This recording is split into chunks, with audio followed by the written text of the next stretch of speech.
Even if dreams can show us the future, this dream did not make sense. Must I never pass a lorry on a clear road? Can a dream show us the future and give us the opportunity of changing it? It is hard to believe. If we can see the future in a dream, then surely the future already exists. If it does, then we are not free to act in the ways we wish to. We are not responsible for our own lives. Before I tell you the dream, I must explain a little about the context. It was the summer of 4 years ago, and I was driving my family back from Italy through the south of France. My son had not yet learned to drive. My daughter was too young, and my wife doesn't drive at all. I had been at the wheel for the best part of 3 weeks. Perhaps I was tired. Perhaps I could think of nothing except cars. We spent the night of the dream in a town called Tain-l'Hermitage. Now I'll tell you the dream. I was sitting in a big, powerful, cream-coloured car, and I was driving at high speed through the country. I was coming to a bend in the road, and in front of me, there was a very large lorry. My foot reached out towards the brake, but it could not find it. I looked down. There was no brake. Worse, my hands held empty air. There was no wheel for them to hold. There were no controls of any kind. Already, we were almost into the back of the lorry. I shouted in fear. Then I heard a calm voice coming from my left, and I turned my head. A stranger was sitting there. He was a cheerful man of about 40. He was wearing an expensive shirt, and on his head he had a red hat. I couldn't understand what he said. He spoke very quickly in French, and my own French is not very good. I didn't, in fact, care what he said. My eyes were on his clean, fat hands, which were holding the wheel. This car had its wheel on the left. He, not I, was in control. We drove safely round the bend. He turned the wheel slightly to place the car in the middle of the road. He was going to pass the lorry.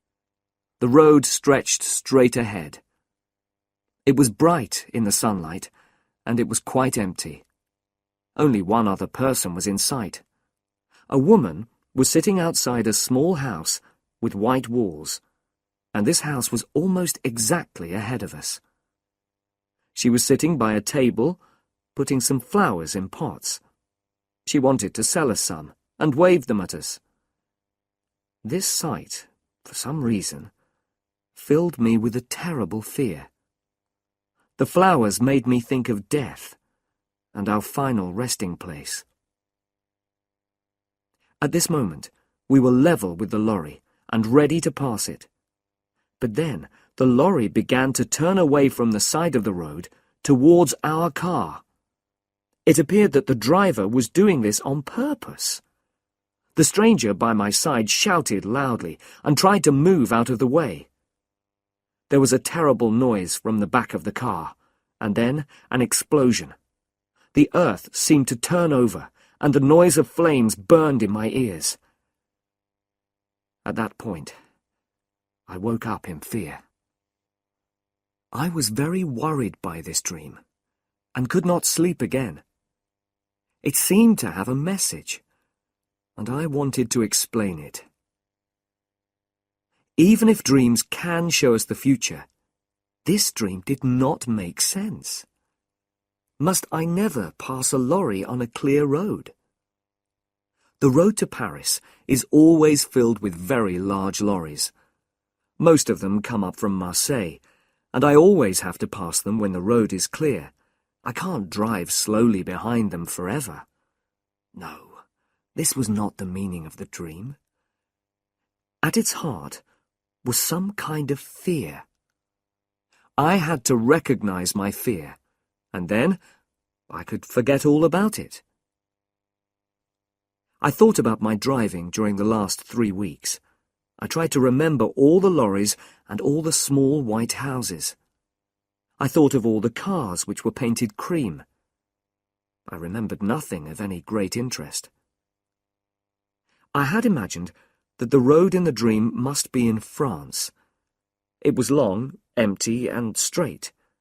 But then I remembered that we had passed the lorry on the right.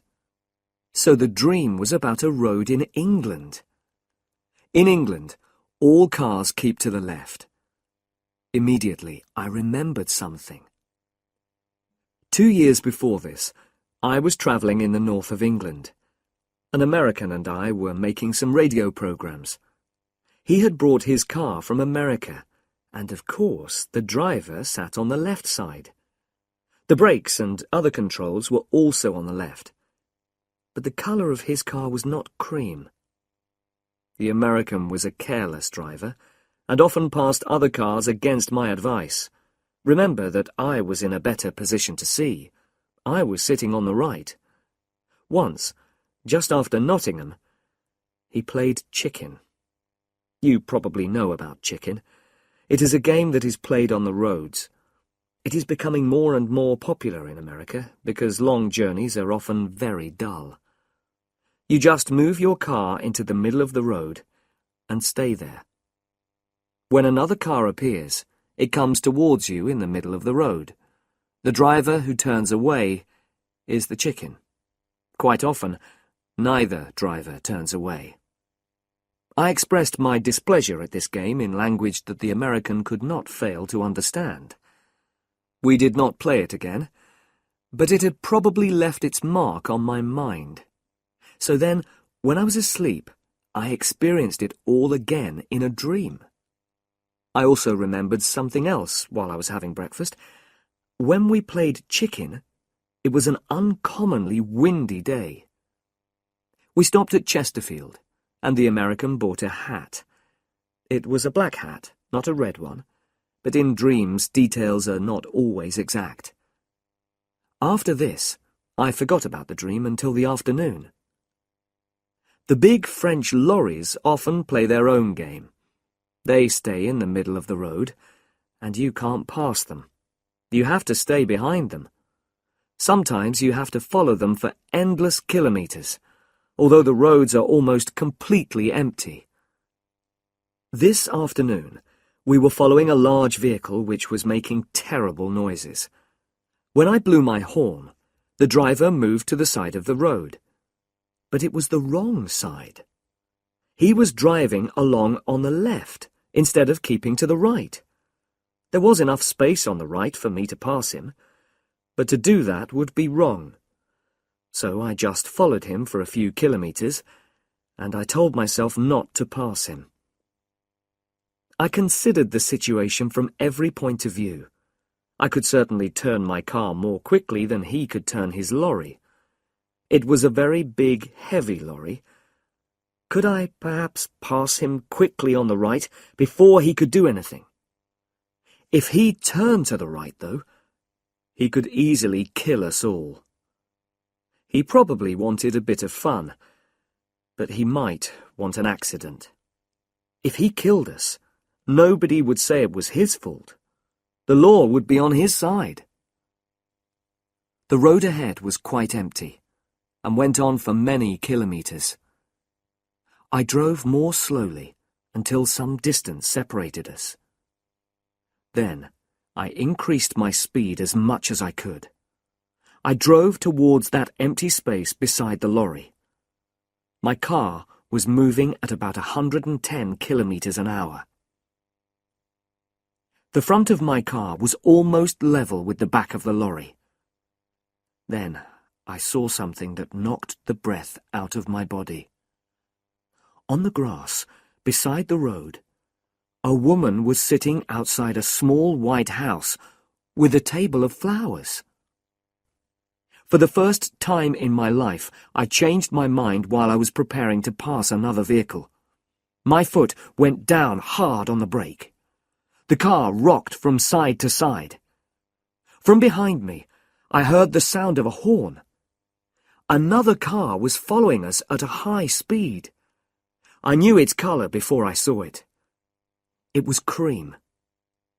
I pressed hard on the brake and turned the wheel slightly.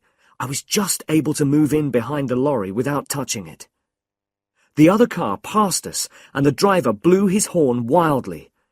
It reached the lorry, and then the lorry turned towards it. For a moment, I thought that the car was going to pass the lorry safely. It was moving very fast. Then the front of the lorry just touched the back of the car. It was only a light touch, but it knocked the car towards the side of the road, and the woman at the table. The driver of that car knew exactly what to do.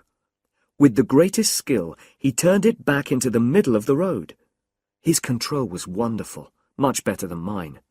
He waved angrily at the lorry driver and drove quickly away in a cloud of dust. He was soon out of sight. We stayed that night in Fontainebleau. A big car was standing outside the hotel, and the back showed signs of damage to the paintwork. It was a cream car, and so I looked for the driver. He was not wearing a red hat or an expensive shirt. He was a young man from Paris, not like the driver in my dream. He spoke good English, so I asked him if he would like the number of that lorry. I had noticed it, and I was happy to give it to him. But he only laughed. The law won't help you if you pass on the wrong side of the road. To him, the whole thing had been a game. "It tests your skill," he said. "If the car is powerful enough, you can do it. But you couldn't do it. Not in your car." I didn't tell him about my dream, my reason for not passing the lorry. There was no time. He was in a hurry and wanted to reach Paris quickly. It made me think, though. I don't really believe in dreams, of course, but some things saved us all from a terrible death.